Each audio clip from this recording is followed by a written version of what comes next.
এখন লেটার নেবেন, ব্যবহার করবেন, যেখানে পাবে সেটা গুলি করবে। মাত্র ৩৬ দিনে ৩০ লাখ গুলি। জুলাইয়ের ছাত্র আন্দোলন দমাতে শেখ হাসিনা সরকার যে মাত্রায় লিথাল ফোর্স প্রয়োগ করছিল তা শুনলে গা শিউরে উঠবে যে কারো।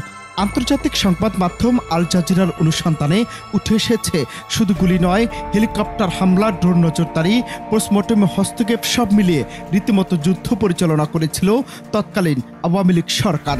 আর এই অপারেশন ক্লিন ডাউনের পেছনে ছিলেন সরাসরি তৎকালীন প্রধানমন্ত্রী শেখ হাসিনা। এবারে কোনো কথা নাই, এবার একবার শুরুতে দিবা বলে দেবো, দেওয়া দেবে, গলিতে বলতে থাকবে। এখন শুরুতে ওই অল্প জমা থাকবে, ওরা মারবে, যেখানে পাবে সেখানে গুলি করবে। সেই সময়ের এই ভয়ঙ্কর নির্দেশ দিয়েছিলেন শেখ হাসিনা নিজেই। আল জাজিরার ফাঁস হওয়া এক অডিও ক্লিপে শেখ হাসিনাকে তার ঘনিষ্ঠ নেতা শেখ ফজলুনুর তাপসকে এসব বলছেন শোনা যায়। তিনি বলছেন, আমি এতদিন থামিয়ে রেখেছিলাম, এখন আমি পুরোপুরি ওপেন অর্ডার দিয়ে দিয়েছি। আরেক অডিওতে তাকে হেলিকপ্টার থেকে গুলি চালানোর কথা সরাসরি বলতে শোনা গেছে।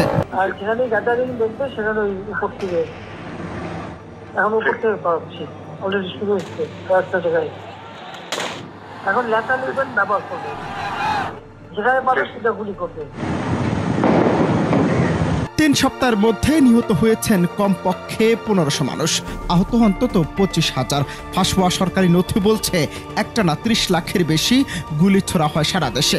ছাত্রদের ছোট ছোট জটলায় হেলিকপ্টার পাঠানো হতো, সেখানে হেলিকপ্টার থেকে গুলি চালিয়ে ছত্রভঙ্গ করে দেওয়া হতো আন্দোলনকারীদের। এই অপারেশন ক্লিন ডাউন চালানো হয়েছিল যেন দেশে যুদ্ধাবস্থা বিরাজ করছিল। আন্দোলনের প্রতীক হয়ে ওঠা আবু সাঈদের মৃত্যু নিয়ে সরকার যেন ত্রস্ত হয়ে পড়ে। তার পোস্টমর্টেম রিপোর্ট 5 বার লিখতে হয়, প্রত্যেকবারই রিপোর্ট পুলিশের মনমতো না হওয়ায় বাতিল।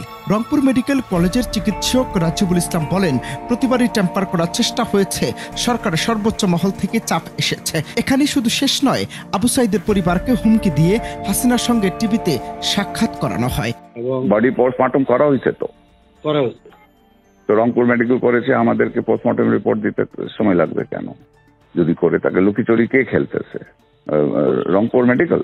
সে সময় আন্তর্জাতিক মিডিয়ার নজর এড়াতে বন্ধ করে দেওয়া হয় ইন্টারনেট। এর প্রমাণ মিলেছে সরকারি ফাঁস হওয়া নথিতে। Satellite block, Facebook, YouTube suspension, wifi network কেটে দেওয়া, সবকিছু পরিকল্পিতভাবে করা হয় যেন কেউ বাহিরে জানতেই না পারে বাংলাদেশের রক্তাক্ত বাস্তবতা।